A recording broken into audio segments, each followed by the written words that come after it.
Yeah.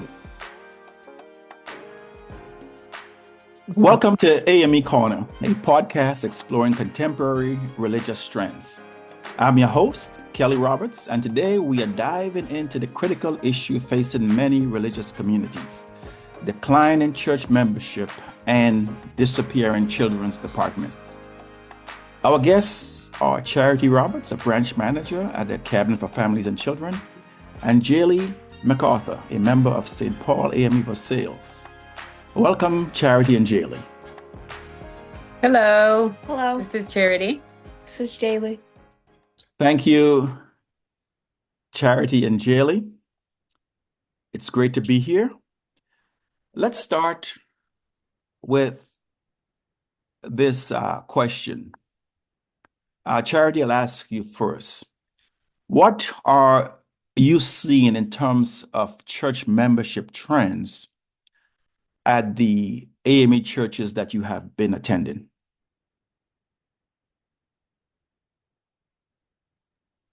Hi.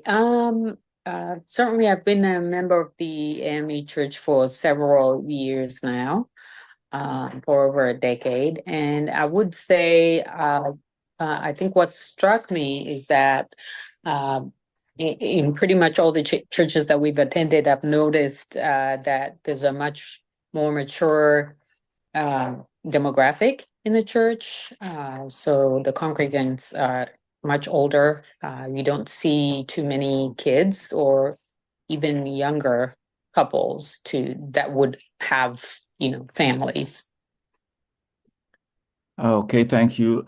Jaylee, you have been attending Sunday schools at two different AME churches now, and you and your siblings have been the only ones most of the times in those classes. How does that affect your church experience? I would say it's pretty boring and kind of makes me not want to go because I have no one to really talk to there. There's just old people. Well, that's a good point you've raised, Jilly. The church is indeed aging, and with that, we are seeing fewer and fewer young people. Have you, about how many people your age have you been in classes with over the years? Just one, Just one. besides my siblings. Yeah, that's pretty. I was thinking along probably less than five. I know Mhm. most of the times um, um, uh, Charity has been your teacher. So, Charity, let me ask you, um, how does it, what is your reaction when only your children are in your Sunday school, Sunday after Sunday? I love spending time with my kids, so I love doing it, but also I think it would be a richer experience, not only for me as the teacher, but for them as well, to have a diverse group, which is, to kind of hear the other kids' experiences as we're teaching Sunday school. But and so sometimes I think the kids may take it a little less seriously because it's mom teaching and it's just us, the kids. Um, Yeah. so sometimes it's the kids are not as focused, I think. I know. And if the kids are having a bad day, they can clam up and Yeah, and yeah, not participate. And sometimes right. there's very little that you can do. Um, so, which kind of leads me to the next question, Jaylee. Oftentimes, we have combined Sunday school classes because, again, not too many children are there.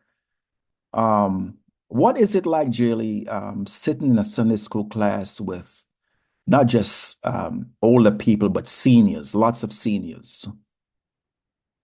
Boring. I don't understand what you guys are talking about half the time because they'll talk with more like harder language to understand. It's not as easy for younger kids to comprehend what you're talking about. Yeah, that's a good point. Sometimes they have life stories which are very hard for you to relate to, right? Yeah. Yeah, and I think she was also saying that sometimes the language that we use is not um it's a little harder for the kids to understand because it's obviously at a different level. Where so the either the teacher or the discussion is not geared towards a younger uh, population Hmm. or participants, so it makes it harder for them to understand sometimes what we're talking about. Yeah, and recently I went up to a monastery at Warburg in northern Kentucky, and they have, which is a different religious tradition than ours, and one of the problems that they are experiencing is declining and aging populations at the monastery. So I guess it's a trend, a problematic trend, not just in the AME church, but in many denominations. Do you think that um, going at charity first and then Jilly, do you think going to a Zoom Sunday school class or a different day for Sunday school would make a difference?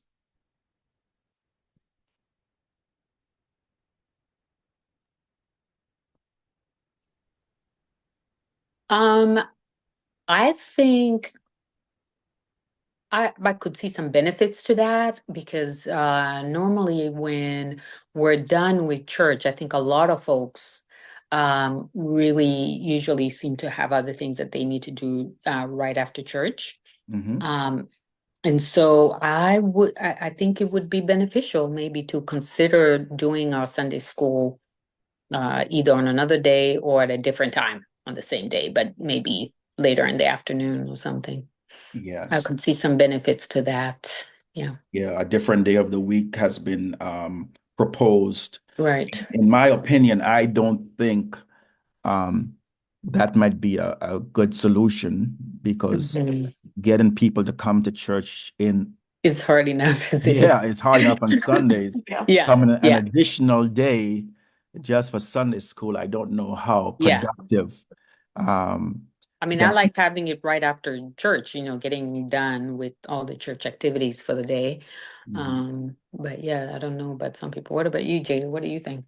I honestly don't think it's gonna help, especially with the younger kids, because I know that I wouldn't want to have to sacrifice an extra day of like after school activities or sports or work or something. Or your precious weekend Yeah, I'd prefer to just get it all over with on one day. on one day. Mhm.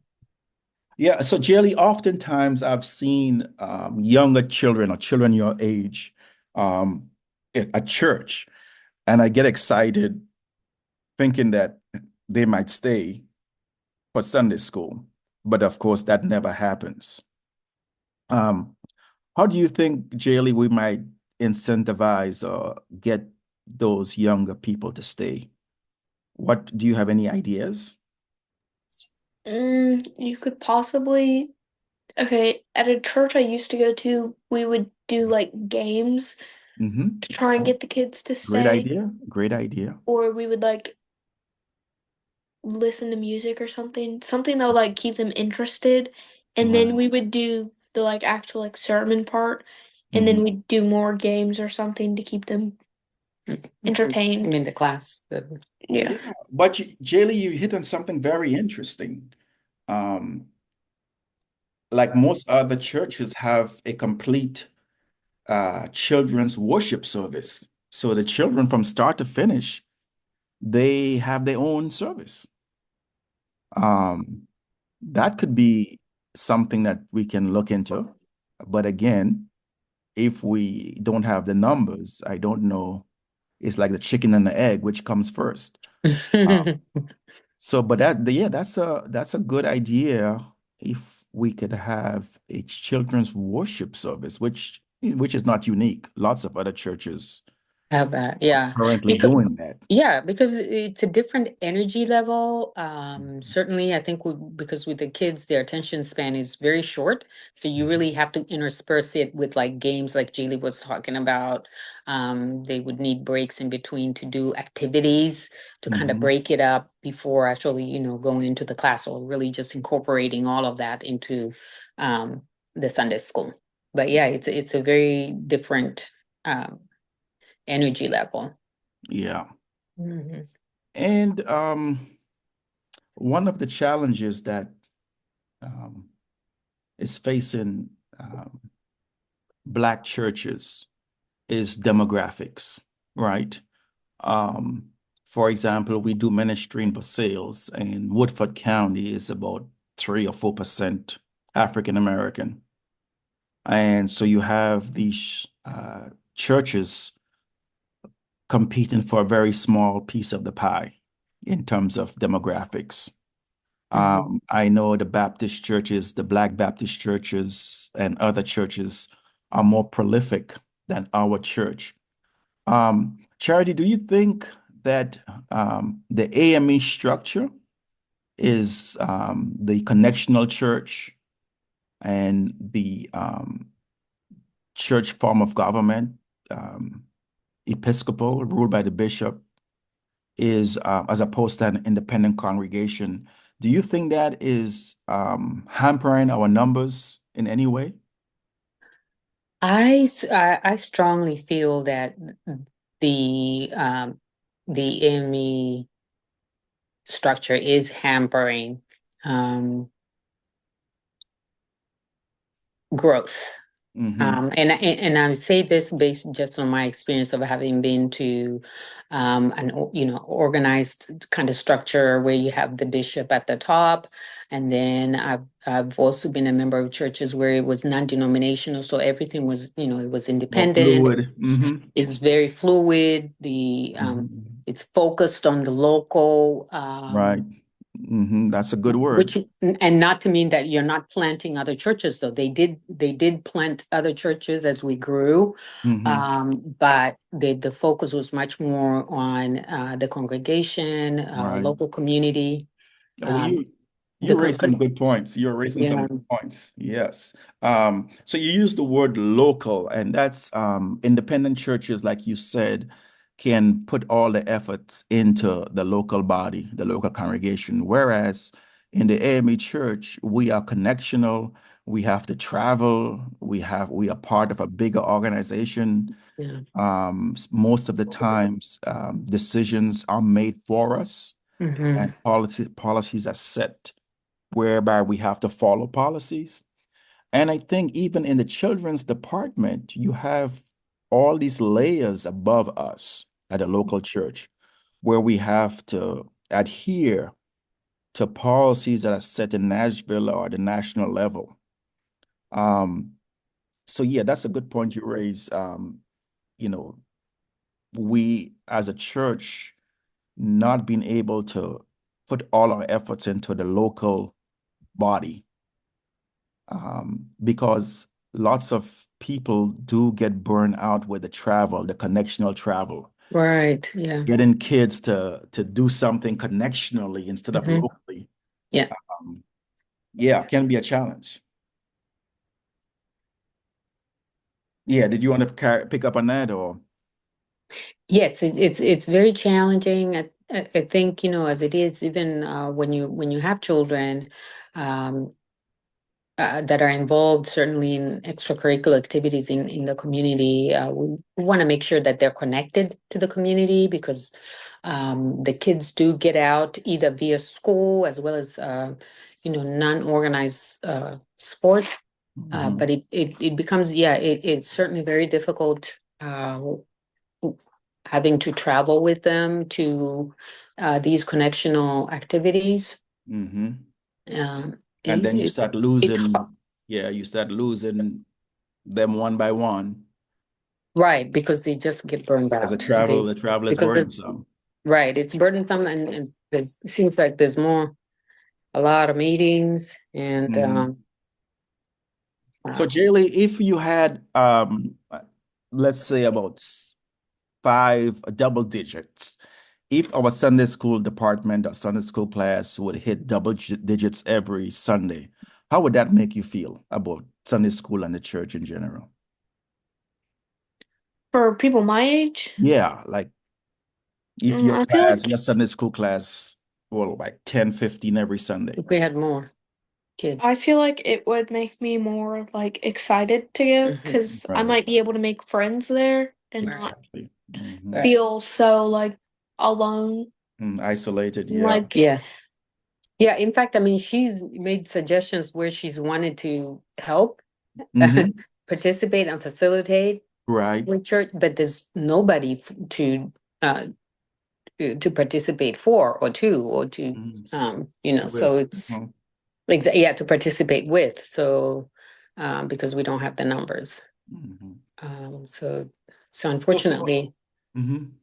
um she's lost that momentum, I think, or the Right. excitement to Right. help with helping grow the children's ministry. Mhm. So adaptation is the key. Um, how might we adapt in such challenging situations where the numbers are just not there? How might we adapt? You have any suggestions, Jay? I'm not really sure. We could probably like do things that would try to encourage younger kids to come. Yeah, great Like how I response. know a few years ago, like when we first came here, they did like a lock-in thing Mm-hmm. for Mhm. Christmas. Yeah. More Right. And activities. there Mm-hmm. were a lot of kids that were there. Right. Right. Yeah. Were you able to make any friends during that? I think it's called a sleep-in or something like that. Oh, I didn't go. I had Oh, something okay. that day, I think. Okay. But things like that would make a difference. Yeah. And then there are about two or three churches very close to ours. I know one of those churches don't have a children's department at all because our VBS, we had to bring all our kids to VBS because they had none. And that was a white church. So Mhm. they are dealing with, you know, disappearing children's departments Yeah. also. If the churches are close enough, we could always try to like do a mixed Mm. children's Right. service. Right. That would be very helpful. Yeah, yeah. And not just a one-time thing, right? If we can get probably start an ongoing relationship to Yeah. do not just Bible-based things, but activities, Mm-hmm. activities to so Charity, you have been a teacher, you have taught the children's Sunday school class for several years. What do you think of the material? Is the material helpful or harmful or encouraging, Um, discouraging? Yeah, the material is helpful. I think early on when I was a Sunday school teacher for much younger children, there were some of the teachers' guides that I used had lots of helpful tips in there about, yeah, they had crafts in there for us to do with the kids, activities, etc. But obviously, the older they get, I think there's less of those activities, although I thought they were very engaging with the kids. While we're teaching the class, we would take a break and do an activity, and then the kids get to take it home and talk about it at home, or even talk about the class using whatever activity or crafts we use. So I Hmm. think for our church, I certainly would want to explore some other options for the material that we're using for the kids' church. Yeah. Yep, I think that would be Mhm. helpful. That would be helpful also. Yes. Well, I do thank the both of you for this insightful conversation as we on AME um, Corner Podcast continues to look for solutions to decline in membership in the AME Church and in the AME Children's Department.